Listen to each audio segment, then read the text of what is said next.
정용섭의 신학공부 8강 유실론과 무실론에 관해서 인간은 모든 중요한 질문에 대해서 하나님이라는 작업 가설의 도움 없이도 스스로 해결할 줄 알게 되었다. 과학적 질문이나 예술적인 질문이나 윤리적 질문에 있어서까지도 그것은 자명한 것이 되어버렸다. 그래서 사람들은 거기에 대하여 다시는 왈가왈부하는 모험을 별로 하지 않는다. 그러나 대략 100년 전부터 그것은 점점 더 종교적인 질문에 대해서도 그렇게 되어버리고 말았다. 하느님 없이도 모든 것이 잘 되고 그 이전처럼 아무 탈 없이 되고 있음이 드러났다. 과학적인 영역에서와 마찬가지로 일반적인 인간계에서 하나님은 자꾸만 삶의 영역에서 쫓겨나서 그만 발판을 잃어버렸다. 보네퍼 옥중서신 1944년 8월 6일자. 오늘날에는 결코 복음을 선포할 때 마치 그 선포를 듣는 사람이 하나님의 존재를 자명한 것으로 전제하거나 혹은 하나님이 있다고 생각하면서 선포해서는 안 된다. 하이니 오트 신학해제 97면. 우리는 하나님을 부정하는 이 세상의 여러 주장과 입장을 비난하거나 그들과 논쟁하기에 앞서 하나님이 존재한다는 우리 그리스도인들의 생각마저 별로 설득력이 없다는 사실을 인정하는 게 좋을 것 같다. 특히 교회 현장에서는 하나님에 관한 질문이 근본적으로 폐쇄된 채 신앙적 열광주의가 일방적으로 지배하고 있는 형편이다. 당연히 교회는 신학적 담론을 전개하는 신학대학교가 아니기 때문에 본격적인 신론에 관한 전문적인 논의를 무분별하게 전개할 필요는 없지만 생명의 신비에 직면하는 사람으로서 제기해야 할 최소한의 질문마저 막아버리는 태도는 우리가 그 부분에서 그만큼 자신감이 없다는 증거다. 필자 생각에 하나님을 향한 진리론적 질문을 토대에 두지 않는 필자 생각에 하나님을 향한 진리론 질문을 토대에 두지 않는 한 교회의 활동과 선포는 어쩔 수 없이 인간적 욕망에 부응하는 방향으로 흘러나간다. 우리는 우리의 신앙이 정상적으로 작동하기 위해서라도 하나님에 관한 질문을 그치지 말아야 할 것이다.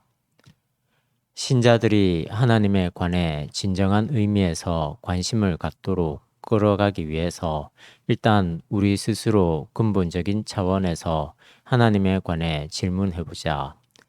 도대체 하나님은 있는가? 아니면 기독교가 말하는 하나님은 유한하고 허무한 자기 실존을 절대화해보려는 인간의 욕망이 투사된 것에 불과한 것일까? 실로는 고난의 현실을 극복하려는 민중의 의식을 잠재우는 아편인가? 신은 죽었나? 이런 많은 무신론적 도전 앞에서 기독교는 여러 차원에서 신 존재를 증명하려고 시도한 바 있다. 안셀름이나 아퀴나스 같은 사람들의 증명 방식은 기독교의 신론에 대한 근대의 본격적인 비판이 있기 전에 제시되었다. 예컨대 토마스 아퀴나스의 5가지 존재 증명 중에서 첫 번째로 제시된 운동 개념은 다음과 같다. 우리는 감각적으로 이 세상의 사물이 운동에 의해서 유지된다는 사실을 알고 있다. 운동이라는 것은 그 운동을 일으키는 원인에 의해서 야기된다. 이런 논리를 따라가면 결국 최초의 운동을 야기한 존재를 만나게 되는데 그가 곧 하나님이라는 말이다. 즉 하나님은 부동의 동자로서 이 세상의 모든 운동에 단초라 할 수 있다. 이런 논리가 아무리 그럴듯하더라도 현대인의 모든 궁금증을 해결할 수는 없다. 모든 것이 운동으로 존재한다면 결국 하나님도 운동으로 존재해야만 하는데, 그렇다면 결국 하나님도 역시 다른 힘에 의해서 존재할 수밖에 없다. 임마누엘 칸트는 초감각적인 하나님을 순수 이성으로 증명할 수 없다고 주장했다. 최고 존재자 개념은 여러 면에서 매우 유익한 이념이다. 그러나 그것은 순전히 이념뿐이기 때문에 그것만 가지고는 존재하는 것에 관하여 우리의 인식을 확장시킬 능력이 전혀 없다. 대신 하늘에는 별이 총총, 우리 마음에는 양심이 총총이라는 명제에서 확인할 수 있듯이 실천 이성의 차원에서 도덕적 요청으로서의 하나님이 가능할 뿐이다. 그러나 도덕적 요청으로서의 하나님이라는 칸트의 신존재 증명은 일반인들을 만족시키지 못할 뿐만 아니라 우리 기독교인들에게도 역시 충분하지 못하다. 우리가 믿고 있는 하나님은 인간의 도덕적 동기의 근거라기보다는 훨씬 심원한 존재의 토대이기 때문이다. 신이 없다는 주장도 역시 그 토대는 부실하다. 감각적으로 확인되지 않는 존재는 존재하지 않는다는 주장은 이 세상을 몰라도 한참이나 모르는 사람들의 의식에서나 인정될 수 있다. 이 세상에는 기체, 액체, 고체의 형식으로 존재하는 사물만 있는 것은 아니라 전파도 있고 광선도 있다. 때로는 그것이 입자로 나타나기도 하고 파동으로 나타나기도 한다. 양자의 세계에 들어가면 우리가 생각하는 물질은 경우에 따라서 있을 수도 있고 없을 수도 있다. 만약 우리가 감각적으로 확인할 수 있는 것만 존재한다고 주장한다면 이 세상 자체는 존재하지 않는 것이라고 말할 수 있다. 현재의 사물이 얼마나 깊은 존재론적 특성을 갖고 있는지 우리가 모를 뿐만 아니라 그것은 우리 인식의 방향에 따라서 가변적이기 때문이다. 다른 한편으로 아직 세상의 종말이 오지 않았기 때문에 우리는 이 세상의 실체를 알지 못하며 따라서 신이 없다는 주장도 역시 확인된 것은 결코 아니다. 참고적으로 유실론과 무실론의 중간쯤 되는 입장은 범제실론이 아닐까 생각한다. 그 주장은 기독교에서 말하는 인격적인 유일신, 더 정확하게 말해서 삼위일체 하나님을 부정하지만 만물의 신성이 내재한다는 사실은 인정한다. 이런 범제실론적인 착상은 노장 사상이나 불교의 입장과도 크게 다르지 않을 것이다. 기독교의 창조론에서 볼 때 이런 범제실론을 무조건 배관시할 것까지는 없지만 아무런 교정 없이 그대로 받아들일 수도 없다. 왜냐하면 기독교 창조론에 의하면 이 세상에 신성이 내재하기도 하지만 동시에 초월하기도 하기 때문이다. 유실론이나 무실론이 아직은 증명될 수 없는 논리라고 한다면 지금 기독교인들은 하나님의 존재 문제와 연관해서 논의할 수 있는 일이 무엇일까? 자연과학자들이 과학의 성질을 파악해 나가듯 기독교인들이 해야 할 일은 하나님의 존재 방식인 계시의 세계를 부단하게 해명해 나가는 작업이다.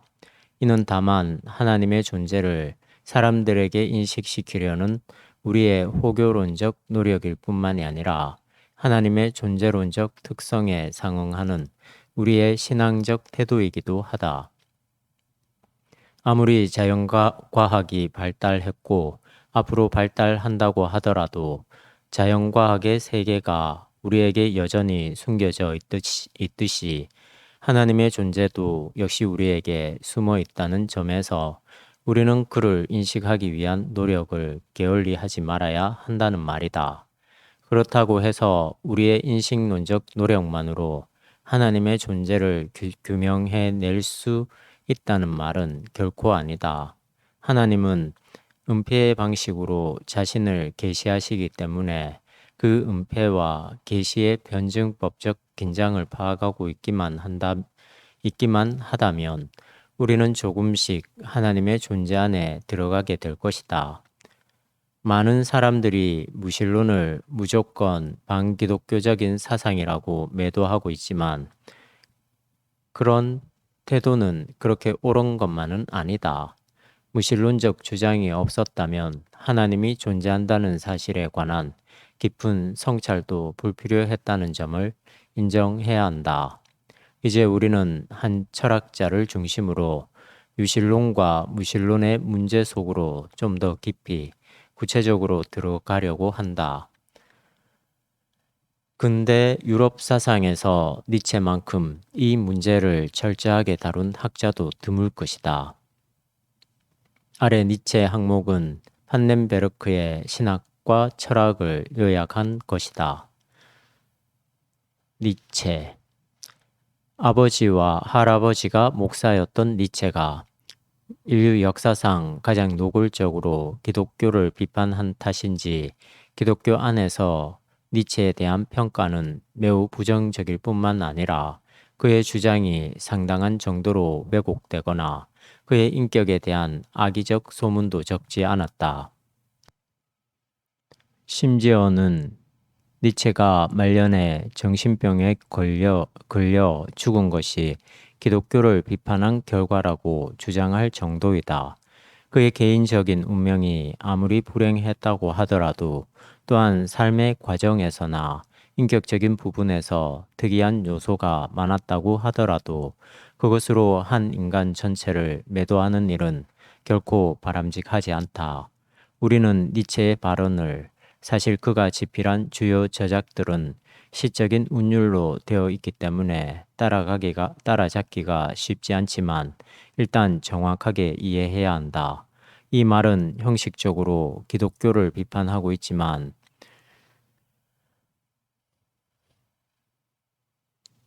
그 내면에는 다른 생각이 있을지 모른다는 의미이며 또한 설령 비판이었다고 하더라도 그것이 정당하다고 한다면 우리는 당연히 그것을 받아들여야만 한다는 의미이다. 니체가 주장하고 있는 핵심은 무엇인가?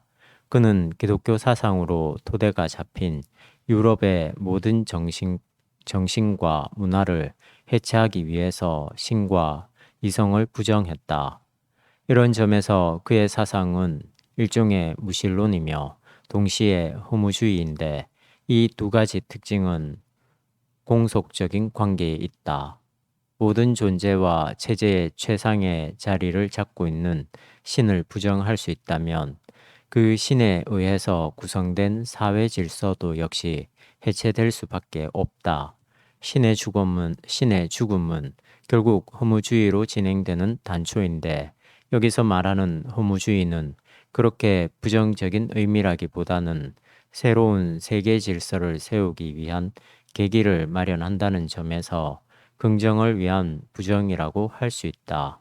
우리는 니체가 신을 부정했다는 사실을 두 가지 관점으로 나누어 해석할 수 있다. 하나는 이미 그 당시에 기독교의 신론은 그 정당성을 상당히 상실하고 있었다는 점이다. 니체는 그의 선구자라 할 수 있는 포에르바흐가 기독교의 신관을 이론적으로 파괴한 것을 옳다고 보았다. 뿐만 아니라 프랑스의 계몽주의의 칸트의 이성 비판을 통해서 하나님과 형이상학은 증명할 수 없는 대상이 되고 말았다. 신의 자리를 이론적으로 유지할 수 없었던 그 시대적 변화를 니체는 확신하고 있었다. 그래서 결국 미친 사람을 등장시켜서 이렇게 외친다. 하나님은 어디로 갔는가? 그는 소리쳤다. 나는 당신들에게 말한다. 우리는 하나님을 살해했다. 당신들과 내가, 우리 모두는 하나님을 살해한 자들이다. 다른 하나의 관점은 이렇다. 그는 신이 없다고 주장한 게 아니라 우리가 그를 죽였다고 말했다. 무실론은 아예 신의 존재를 부정하는 것이지만 니체는 그런 입장이기보다는 인간에 의해서 신이 폐기 처분되었다고 주장한다. 이는 곧 신에 대한 근본적인 부정이 아니라 기독교에 대한 비판이라고 보아야 한다. 과연 18, 19세기의 기독교가 쇼펜하우어, 니체, 브로이트, 마르크스 같은 사람들에게 혹독한 비판을 받아야 할 만큼 심각한 문제를 안고 있었는지에 대해서는 보는 관점에 따라서 약간 차이가 날 수는 있겠지만 위에서 잠깐 언급했듯이 계몽주의, 프랑스 혁명, 진화론 같은 격변기에 적절하게 대처하지 못하고 퇴행적인 모습을 보였다는 것만은 분명하다. 교회가 여전히 선악 이원론에 머물고 기독교 신앙을 도덕주의와 동일시한다거나 외적인 권위주의에 안주하는 등 성숙의 시대에 접어든 세상에 비해 정신적으로 미숙한 모습을 보이고 있었다. 이러한 여러 요소들 중에서 니체가 집요하게 문제를 삼은 것은 교회의 도덕주의였다. 니체는 1887년 여름에 집필한 한 논문에서 기독교의 도덕을 세 가지 관점에서 허무주의로부터 인간을 지킨다고 피력했다. 첫째, 기독교 도덕은 인간에게 절대 가치를 주었다. 둘째, 기독교 도덕은 세계에 완전의 성격을 부여했다. 셋째, 기독교 도덕은 인간에게 절대 가치를 알게 했다. 이를 통해서 기독교 도덕은 인간이 인간으로서의 자신을 무시하거나 반생명의 입장을 취하거나 깨달음에 대해서 의심하는 것을 막아냈다는 것이다. 사실 니체의 지적이 아니라고 하더라도 기독교가 성숙한 세계 앞에서 도덕적 가치를 수호하는 기관으로 자리 잡고 있다는 것은 분명하다. 이는 앞에서 지적한 것처럼 이미 칸트가 신의 자리를 윤리적 실천에서만 가능하다고 본 것과 같다. 그런데 문제는 기독교 안에서 이런 도덕의 강조가 결국 인간의 자학으로 이어졌다는 데에 있다. 신성에 대립해 있는 죄책감은 기독교적인 하나님과의 관계에서 정점에 달했다. 도덕계보학 이래 20면. 또한 이것은 인간의 입장에서 볼 때 하나님에게 충실하려는 전제 조건으로서 자학에 대한 의지와 연결되어 있다. 니체에 따르면 바로 무신론이 이러한 종교적 노이로제로부터 사람들을 해방시킨다는 것이다. 도덕계보학 2의 20면. 기독교인들이 도덕심과 그것의 불가능성 사이에서 일종의 노이로제 현상을 보인다는 지적은 설득력이 있다. 성적 욕망과 금욕 사이에서 파괴되어가는 여성들의 삶을 다루고 있는 좁은 문이나 여자의 일생 같은 소설에서 우리는 그 당시 교회가 강요하는 도덕심과 인간의 구체적인 삶 사이에서 벌어지는 모순을 발견할 수 있다. 도스토옙스키는 카라마조프가의 형제들이라는 작품에서 둘째 형인 이반의 입을 통해 그 당시 러시아 정교회의 문제를 예리하게 짚어내고 있다. 니체는 이 문제를 도덕계보학 세 번째 논문에서 금욕주의와 연결해서 설명하고 있다. 즉, 기독교의 금욕적 이상은 생명과 적대적이라는 말이다. 특히 현재의 삶을 부정함으로써 피안의 세계에 들어갈 수 있다고 말하는 성직자들의 생각에 이런 금욕적 이상이 두드러진다. 여기서 성직자는 신자들의 죄책감을 공격함으로써 사죄의 욕망을 불러일으킨다. 니체는 이런 금욕적인 이상이 고통을 감내할 수 있는 힘을 부여했다는 점에서 긍정적인 요소가 있기는 하지만 금욕적 이상은 결국 허무주의적이라고 한다. 인간적인 것에 대한 증오, 더 나아가 동물적인 것과 물질적인 것에 대한 이러한 증오는 또한 감각에 대한 혐오와 이성에 대한 혐오, 그리고 행복과 아름다움에 대한 두려움, 그리고 모든 외면, 변화, 진행, 죽음, 소원, 욕구를 멀리 하려는 요구, 이런 모든 것은 무에 대한 의지를 달성하고 반생명적인 의지를 달성하려는 것을 의미한다. 도덕계보학 3, 28면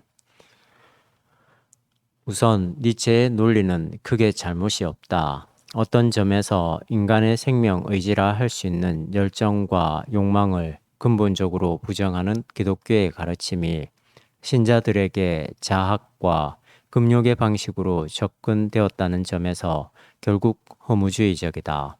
그러나 기독교의 창조론과 구원론과 종말론은 결코 인간의 삶을 부정하는 게 아니라 훨씬 역동적으로 끌어올린다는 점에서 니체의 기독교 비판은 그 당시의 역사적 교회나 그와 비슷한 교회에만 해당된다.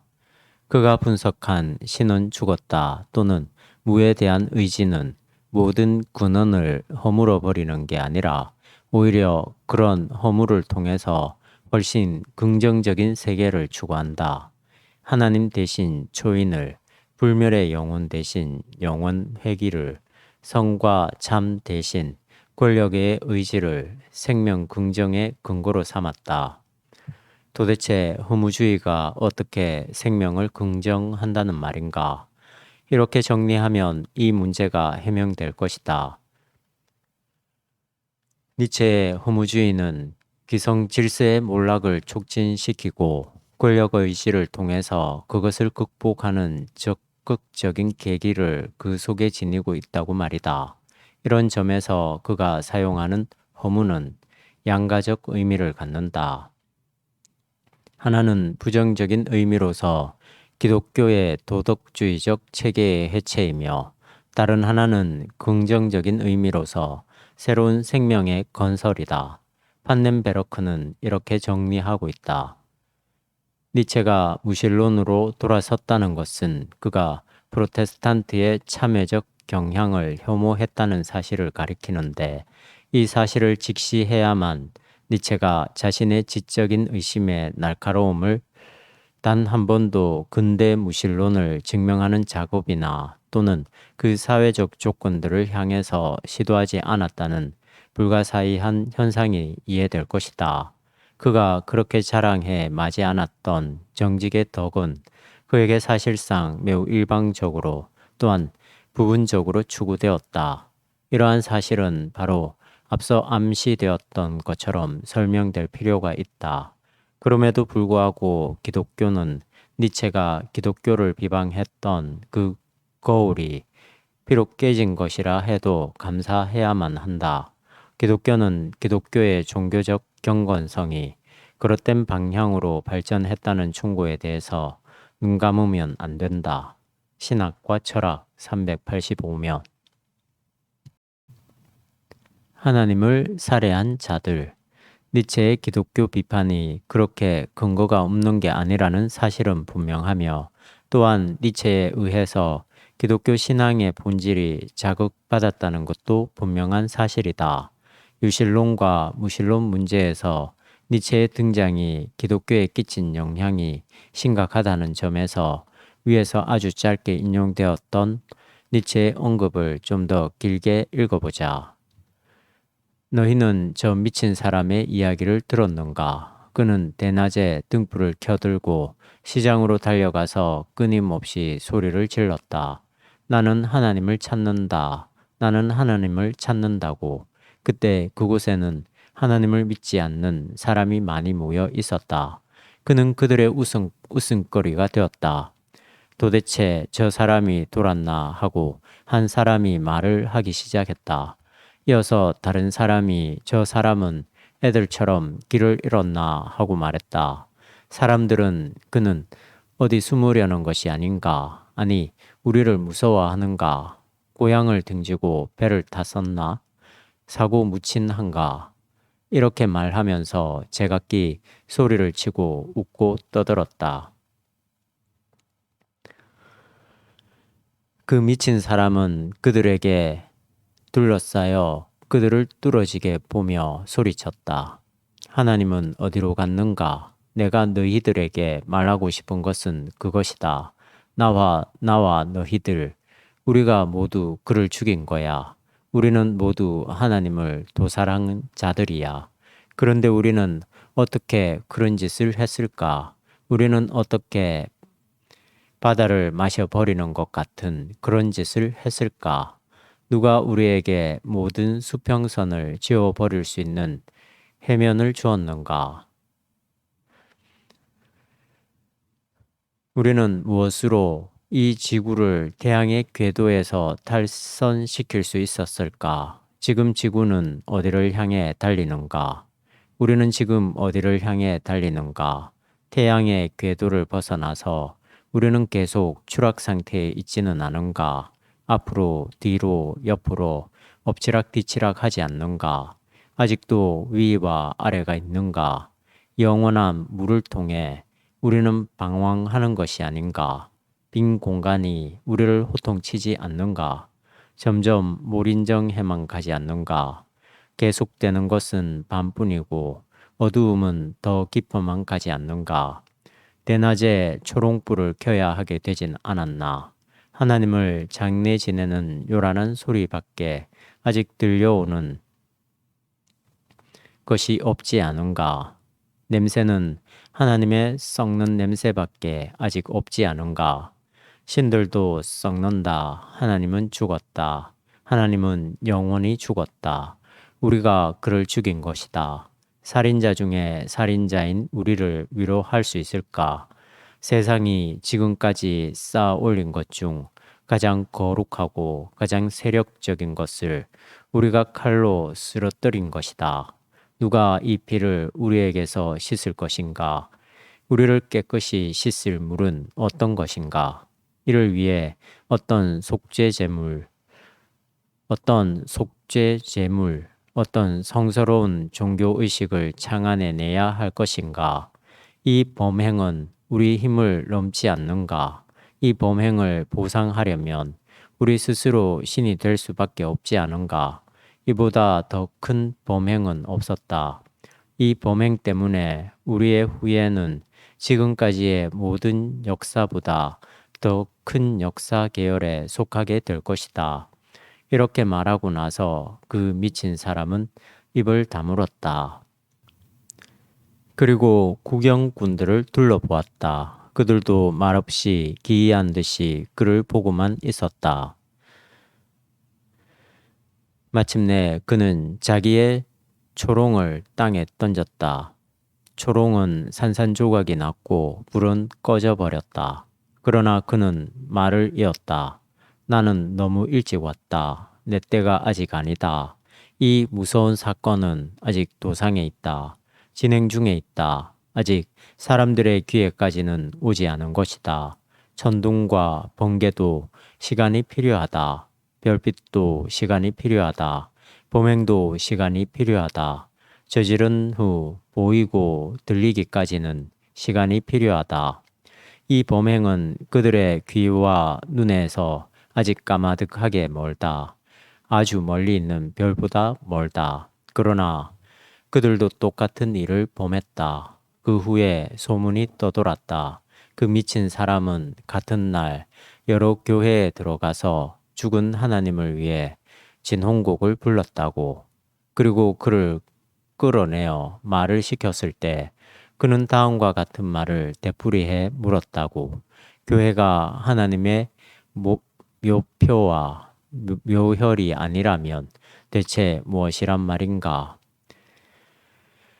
에벨링의 신앙의 본질 89, 90에서 재인용. 교회가 하나님의 묘혈이 아닌 적이 없었다는 니체의 고발은 단지 불행하게 최후를 마친 천재 철학자의 광기로만 돌릴 수 없다. 교회 자체를 확대하고 강화하기 위한 수단으로 하나님을 이용함으로써 결국 청중들의 삶을 왜곡하고 파괴하는 일들이 니체 시대만이 아니라 오늘 우리 시대의 교회 안에서도 비일비재하다.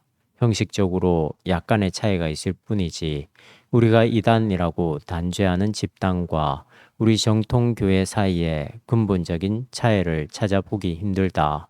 사람들이 교회에서 은혜 받고 변화되는 걸 보면 하나님이 살아 계신 게 분명하다고 주장하지만 그런 현상들은 이 세상의 모든 종교에서 일반적으로 일어나는 것들에 불과하다. 결국 우리의 신앙이 참된 것인지 아닌지에 관한 진리론적 논의를 거치지 않는 것이야말로 교회가 생명력을 유지하는 정도이다. 그런 진리론적 논의는 신학을 통해서 전개될 수밖에 없는데 일반적으로 교회는 그런 신학을 거부하고 있다는 데서 교회의 구원 가능성을 찾아보기 힘들다는 사실을 확인할 수 있다. 그건 그렇다 치고 니체의 신죽음 신학을 우리는 어떻게 극복할 수 있을까? 니체는 믿음이 없었다거나 심지어는 하나님이 그를 버렸다는 일방적인 주장으로는 아무런 대답이 되지 못한다. 우리는 신죽음, 신없음이라는 이런 상황에서 그 없음을 신학적으로 지향할 수 있는 길을 찾아야 할 것이다. 이미 십자가의 신학이 곧 하나님으로부터의 유기라고 한다면 무실로는 하나님이 존재한다는 또 하나의 다른 논증이 될 수도 있다. 즉, 여기서 말하는 있음과 없음은 단지 어떤 실체에 있고 없음이라기보다는 궁극적 리얼리티이며 모든 것을 규정하는 현실성인 하나님의 전혀 새로운 존재 방식을 걷는 우리의 인식론적 통로라고 할 수 있다. 이 대목을 필자 개인의 실존적 경험과 연관해서 설명하겠다. 무경험으로서의 하나님 경험. 어쩌다 한낮 의자에 앉아서 깜빡 졸다가 다시 잠에서 깨는 그 순간에 아주 이상한 느낌에 사로잡히는 경우가 자주 있다. 아마 꿈과 현실의 중간쯤 되는 의식의 영역이라고 할 수 있을 텐데 그 짧은 순간에 내 의식은 영원과 현재 사이를 수없이 오간다. 1000년 전과 1000년 후, 그리고 그 사이에 작은 티끌로 존재하는 내가 여기에 있는 셈이다. 아, 시간이란 도대체 무엇일까? 그 시간 안에서만 존재하고 있는 사물과 나는 도대체 무엇일까? 이런 생각과 더불어 시간과 존재의 신비 속으로 끝없이 빨려 들어가곤 한다. 이런 경험이 단지 낮잠을 깨는 흐릿한 의식의 순간에만 주어지는 것은 아니다. 어느 집 담 밑에 걷다가 그 집 안에서 흘러나오는 꽃향기 또는 된장찌개 냄새를 맡을 때도 내 의식은 아찔하다. 어디 그것뿐이랴.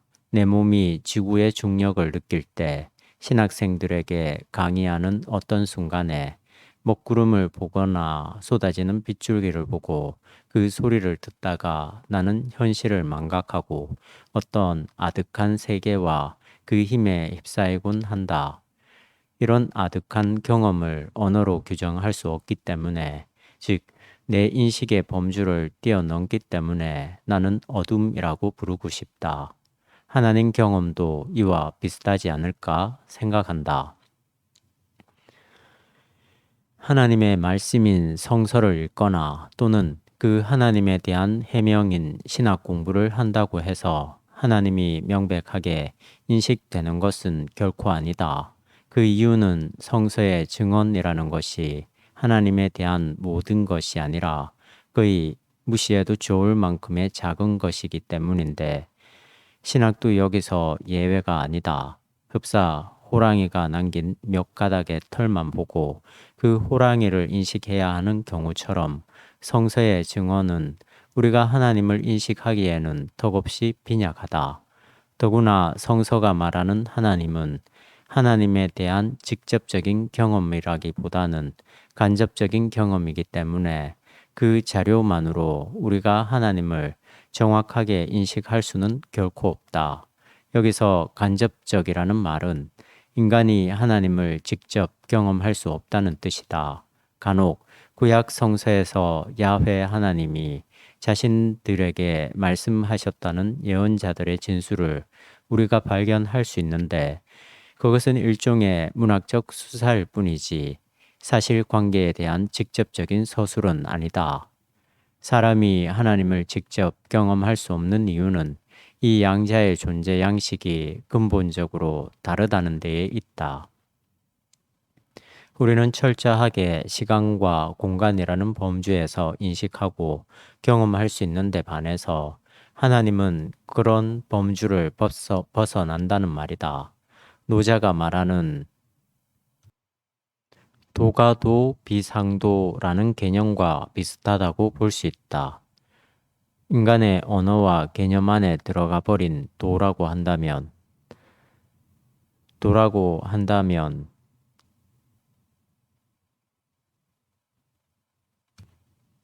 그것은 참된 도가 될 수 없듯이 우리의 직접적인 경험에서 파악된 존재라고 한다면 그것은 결코 하나님이라고 말할 수 없다. 성서가 이미 이런 사실을 증거한다.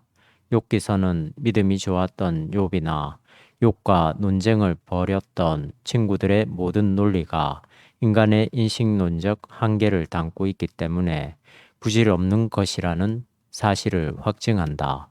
이스라엘의 역사를 해석하고 있는 예언자들이 증언하려는 바도 자신들의 역사에 개입하는 야훼의 힘 앞에서 입을 다물라는 것이지 야훼 하나님을 자신들이 파악했다는 게 아니다.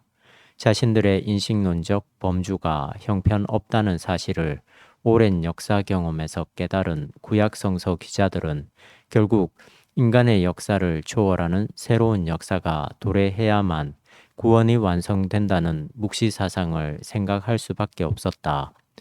예수 그리스도를 증언하고 있는 신약 성서도 역시 하나님에 대한 직접적인 경험이 아니다. 복음서에 따르면 예수에게 일어난 모든 사건들은 그 당시 사람들의 인식에서 벗어난 것들이었기 때문에 놀랄 뿐이었다. 부활과 승천, 그리고 재림의 약속으로 인해서 예수 사건은 결정적으로 우리의 인식을 뛰어넘는 사건이 되었다. 그렇다고 해서 성서가 하나님을 증거하지 않는다는 말은 아니다. 하나님이 성서 기자들의 인식 안에 제한받지 않으며 따라서 우리가 규정할 수 없다는 것이지 하나님의 존재 자체를 부정하거나 간과하는 것은 아니다. 그 말이 그 말 아니냐 하고 따질 분이 있겠지만 분명히 그 말이 아니다. 하나님의 존재를 인정하는 것과 그분의 본질을 규정하는 것은 전혀 다른 문제이다. 성서는 하나님의 존재를 주장하기 위해서 부분적으로 본질을 언급했을 뿐이며 그 본질이라는 것도 인간의 인식을 뛰어넘는 속성으로 해명되고 있다. 아래와 같은 하나의 비유를 들어보자. 유치원에서 아이들에게 아빠에 대해서 설명해 보라고 했다면 아마 업어주는 분, 과자 사주는 분, 대충 이런 대답이 나올 것이다. 이런 대답이 이 아빠라는 존재의 정체와 본질을 모두 해명해 주는 것은 아니다.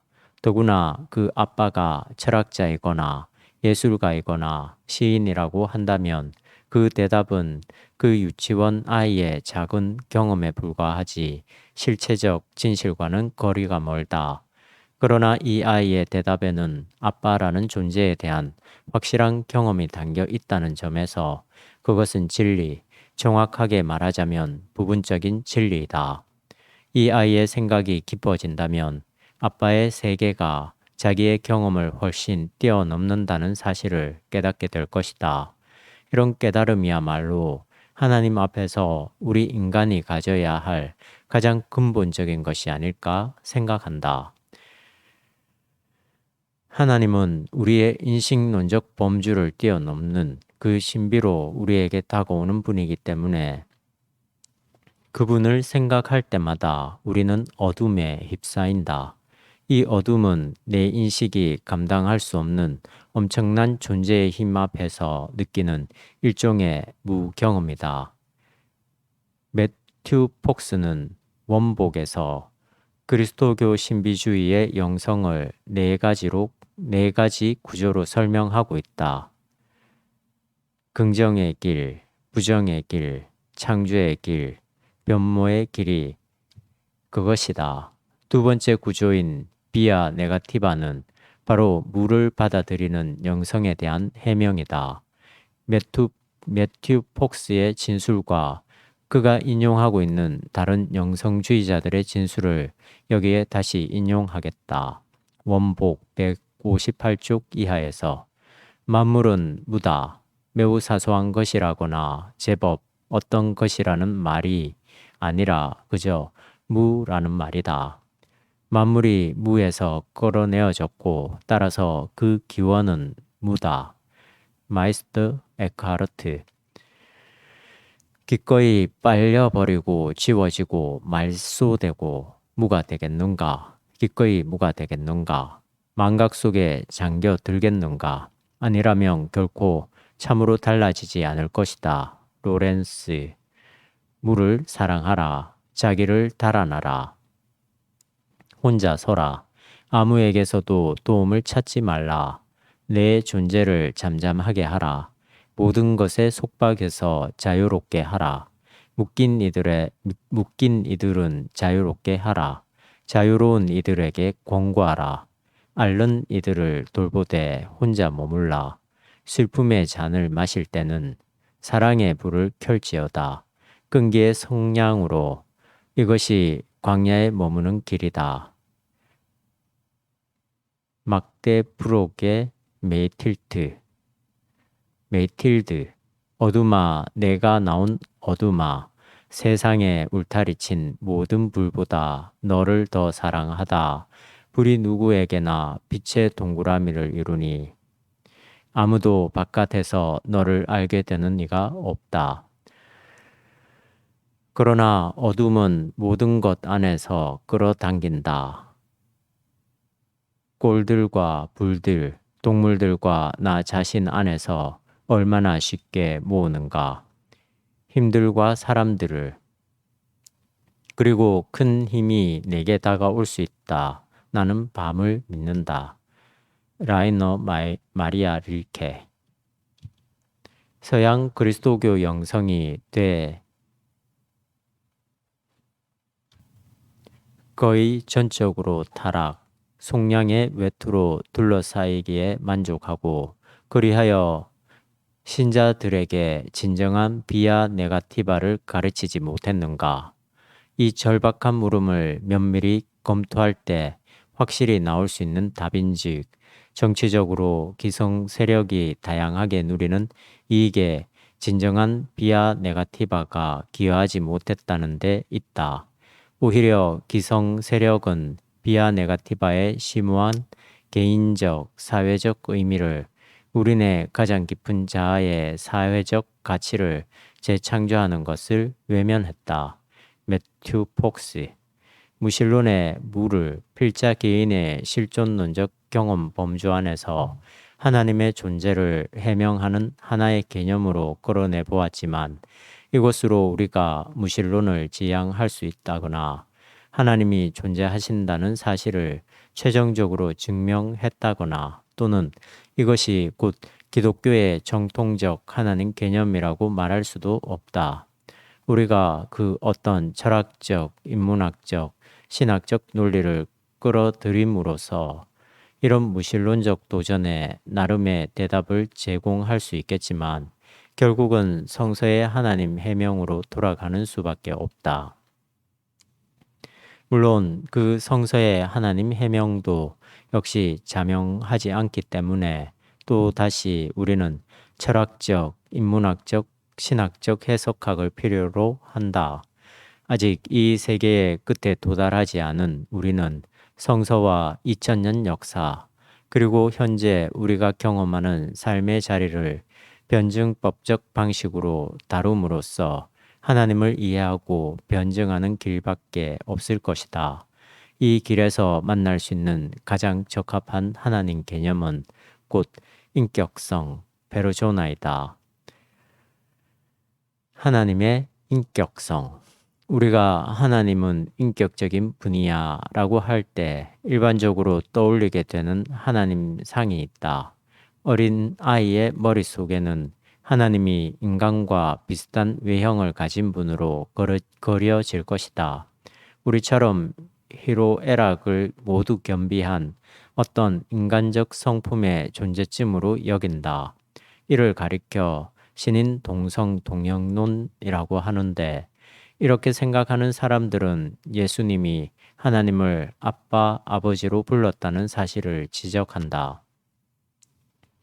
예수님의 아버지 호칭은 하나님을 두려운 심판자로만 생각한 유대인들의 생각을 근본적으로 바꾼다는 데에 초점이 있는 것이지, 하나님을 우리 인간 삶에서 확인될 수 있는 그런 아버지와 아들 관계로 설명한 것은 결코 아니다.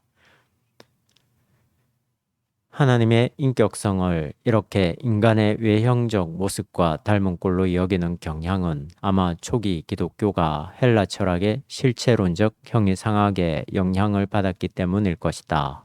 즉, 하나님이 어떤 실체로 존재한다는 생각이 그것이다. 시공간 안에 살고 있는 우리는 감각적으로 확인할 수 있는 것만을 확실한 리얼리티로 여기기 때문에 하나님도 이런 범주 안에 놓고 싶어 한다. 어느 정도 인식론적 훈련을 거친 사람들은 하나님의 인격성을 대화에서 찾으려고 할 것이다. 우리와 하나님 사이에 대화가 가능하다는 사실이 곧 하나님의 인격성이라고 말이다. 이런 주장은 성서의 관점에서도 그 정당성이 보장된다. 우리는 성서에서 하나님이 아브라함에게 말을 걸고 이삭, 야곱, 요셉에게 말을 걸며 모세를 불러 바로와 싸우도록 말씀하시는 장면을 자주 목도할 수 있다. 그 이외에서 구약의 모든 예언자들은 바로 인간에게 말씀하시는 하나님과 대화를 나눈 영적인 지도자들이었으며, 신약 성서는 구약과 약간 다른 형식이긴 하지만 원칙적으로는 하나님이 우리에게 주는 말씀이다. 하나님과 인간이 대화할 수 있다는 것은 인간이 하나님을 당신으로 부를 수 있다는 의미이다. 비록 그 하나님이 우리의 생각 안에 갇혀 있는 분은 아니지만 여전히 우리의 생각 안으로 들어오시기 때문에 우리는 그를 인격적인 당신이라고 부른다는 말이다.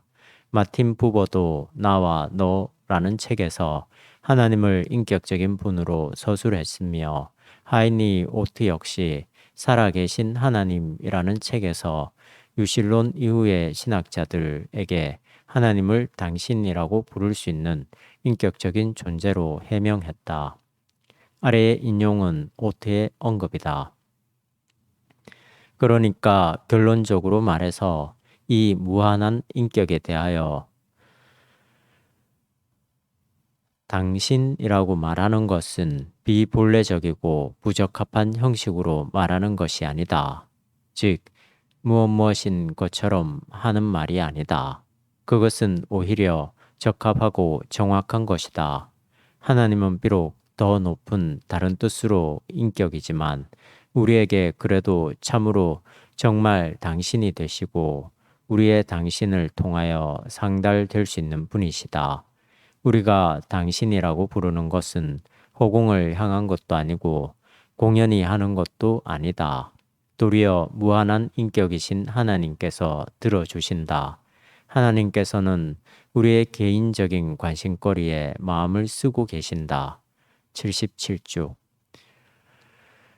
여기서 하나님과 대화를 나눈다는 말은 양측의 자유가 보장되었을 때 가능하다. 만약 한쪽에서 일방적으로 말을 하고 다른 쪽에서 일방적으로 듣기만 한다면 그것은 대화가 될 수 없다는 점에서 양측의 자유는 전제 조건이다. 이런 점에서 하나님의 인격성이 대화에 있다고 보는 주장은 성서의 하나님, 또 정확하게 말해서 복음서의 예수가 말씀하신 하나님을 설명하는 데 결정적인 개념이다. 그러나 우리는 하나님과 대화한다는 게 무엇인지 그 의미를 충분하게 해명해야만 한다. 위에서 언급한 대로 이 대화 구조가 여전히 신인 동성 동형론적인 사유에서 벗어나지 못한다면 인간의 자유는 고사하고 오히려 하나님의 신성을 초라한 지경으로 끌어내릴 위험성이 있다. 또한 계시론적 차원에서 본다면 성서는 인간과 하나님의 대화라기보다는 오히려 하나님의 말씀이라는 사실이 중요하다.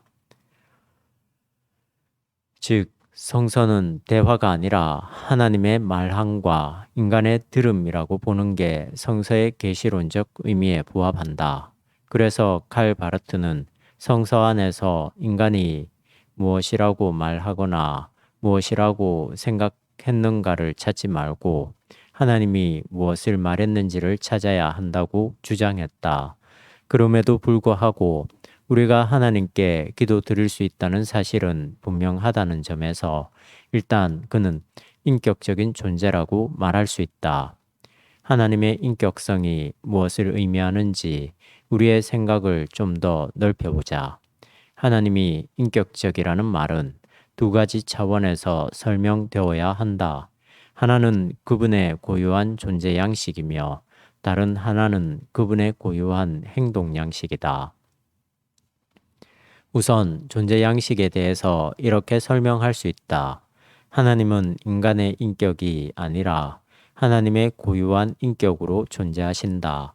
더 정확하게 말하자면 하나님의 고유한 신격이라고 해야 하지만 우리의 이해를 위해서 하나님의 인격이라고 부를 뿐이다. 만약 하나님을 인간의 인격적 범주 안에 가두게 되면 삼위일체의 하나님 개념을 설명해낼 길이 없다. 다른 하나는 인격으로서의 하나님은 자신의 고유한 자유 안에서 활동하기 때문에 우리 인간의 판단과 예상을 벗어난다는 사실이다. 만약 이 세계가 고정된 길을 따라서 진행된다면, 즉 우리의 예상 안에 한정되어 있다면 이 세상을 끌어가는 하나님은 인격적인 분이라고 할 수 없다. 그런데 생물학이나 물리학 또는 역사학에서 볼 수 있듯이 뿐만 아니라 개인들의 인생살이에서 볼 수 있듯이 모든 역사의 흐름은 예정된 길을 벗어난다. 그것을 가리켜 우연성이라고 하는데 이 우연성이 곧 하나님의 고유한 인격성을 증명하고 있다. 그래서 칼 바르트는 신학자의 실존을 가리켜 놀라움으로 설명했다. 자신의 고유한 인격 안에서 활동하는 하나님을 자신의 고유한 인격 안에서 활동하는 하나님을 진술한다는 것은 일종의 두려움이 아닐 수 없다는 말이다. 무신론 논쟁 이후에 우리는 더 이상 전통적인 의미에서의 유실론을 주장할 수 없게 되었다. 전통적 의미에서의 유실론은 전지전능, 무소부재, 유일무이, 영원불변, 절대초월, 지고지성 같은 속성으로 자리 잡은 하나님 개념이다. 우리가 생각할 수 있는 최고의 존재자가 바로 유실론의 토대라고 한다면 우리 앞에 직면해 있는 이 세상의 모순, 부조리도 역시 해결될 길이 막힌다. 절대적 존재인 하나님이 다스리는 이 세상이 절대적이지 않다는 이 모순은 곧 무신론을 불러들인다는 말이다. 오늘 우리는 여러 형이상학적 논리를 무조건 강화하거나 혹은 열광주의적 믿음의 확산으로 무신론을 굴복시키기보다는 유신론적 하나님 이해의 지평을 심화하는 방식을 선택해야 할 것이다. 그것은 앞으로 10장에서 다루게 될 삼위일체론적 신학적 착상에 있다. 이를 통해서 우리는 하나님 인식의 새로운 지평으로 들어갈 수 있을 것이다. 삼위일체론으로 들어가기 전에 하나님 인식의 문제를 존재 문제와 연관해서 검토하는 게 좋겠다. 무신론 논쟁도 결국 존재 문제와 직결되기 때문이다.